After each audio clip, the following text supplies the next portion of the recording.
going on, dudes and dudettes? It's Pip Surfer with another daily update for the Cowabunga system. Today's Wednesday, April 28, 2010. Just going to jump right into it. Address some of the comments. First one is from Schwada, wants to know how to change the bottom of the times. Not really sure.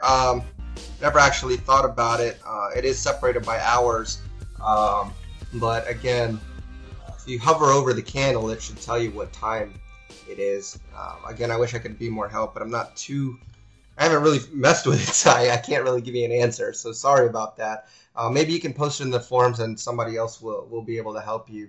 The next one is from Mr. Augustine, I believe. And you want to know if the system is still profitable even without the clean breaks.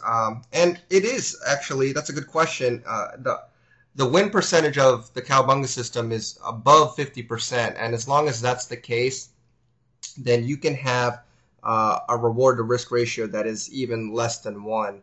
You don't want it to be too low, but as long as you're winning over 50%, which I believe the system is winning around 70-75% in its lifetime. So that allows for you to, even if you just want to set your trade to take you out right when the profit hits, that would be perfectly fine too. Just keep in mind that your profits, of course, your overall profit total won't be as large. But again, even if you were to do what you say you're doing, which is just enter the trade and let it run until it hits your profit, that would be okay, you know, in my book, because the system has been proven to win a large percentage of the time. So hopefully that answers your question. All right, so now let's get into it. I have my 15-minute, my 4-hour chart open. I'm going to open my 4-hour chart and move it to before midnight so you can see what it looked like. And our most recent trend change candle happened yesterday, and that's for a downtrend. And since then, we haven't had any new trend change candles. Therefore, at the start of our day, our trend is down, and we're looking for short trades. And if I move through today's action, you can see a lot of bearish movement continued. No new trend change candles during our session. Therefore, the trend remained down the entire day, and we only look for short trades. Pretty simple as that, and we love it when we see this nice just movement in the direction of the overall trend. So just by looking at that, you can already tell that it's going to be a good day. This is my 15-minute chart. I'm moving it back to before midnight. Before I start trading, though, I do want to take a look at my news events for the day. You can go to Baby Pip's Tools tab.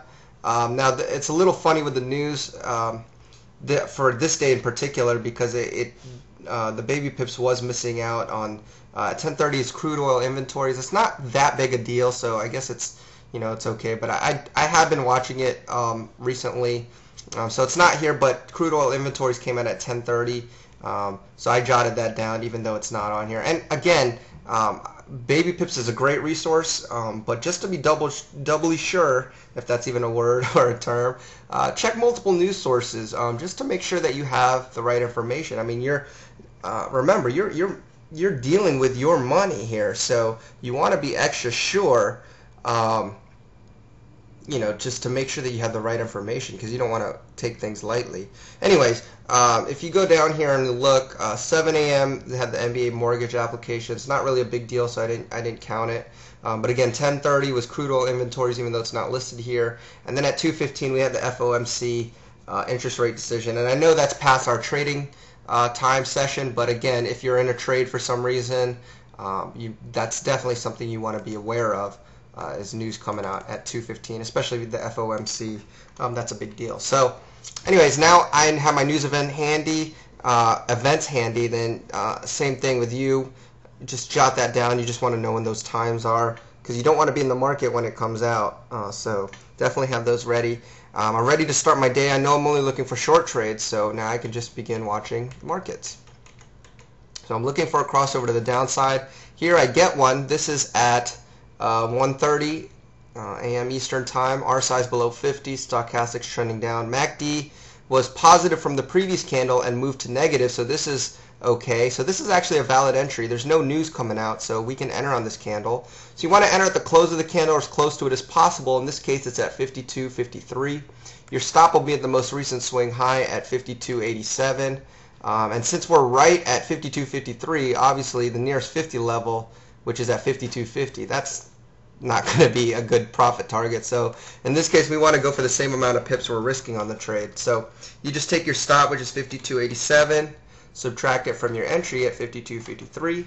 You get a difference of 34 pips, and so now all you do is you subtract 34 from 52.53, and you get a target at 52.19. All right, so now we're ready to just watch it. So we're continuing to watch the trade. Here you can see that our target does get hit. Now the price does make a clean break, so what you would do is move your stop to the target, which is at 52.19, and set your next target for the nearest 0.50 level, which is at 5200. Alright, and you can see unfortunately the very next candle we do get stopped out at 52.19.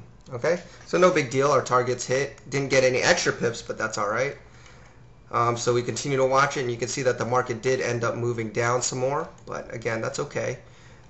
We really just, want to play the system, the rules as close as possible, because that's what has been proven to work. So again, we're still watching for short trades, even though we're seeing this bullish movement here. All right, so here is a crossover, R size below 50, stochastics trending down. MACD was positive from the previous candle and losing value, so this is good. However, if you remember, I had news at 10:30, crude oil inventories. I know it's not that big of a deal, but I like to pay attention to it as of recently. So, I didn't enter this because of the 10:30 news. Now, if you went by Baby Pip's calendar and went ahead and entered, that would have been okay too, because again, crude oil inventories isn't that big a deal, so I don't think it would have messed you up too bad. And actually, in this case, it would have ended up being profitable for you, and pretty good too, pretty good profit, because that would have been, let's see, 44 pips or so. So again, that's the system. Basically, the system is meant to catch these moves, when the market is trending, and you really can't go wrong, almost in a sense. So the rules are just there to help us catch these opportunities when they present themselves, and and today it happened to do that. So, and pardon my dog, she likes to bark at pretty much anything that moves. So, but that's pretty much it for the update. But if you have any questions, feel free to post it in the blog. I'll try my best to answer them, even though I know I might not have been too much help today. But still post them, and I'll try my best. But that's it for today's update, and I'll see you all in the next one. Cowabunga, dudes.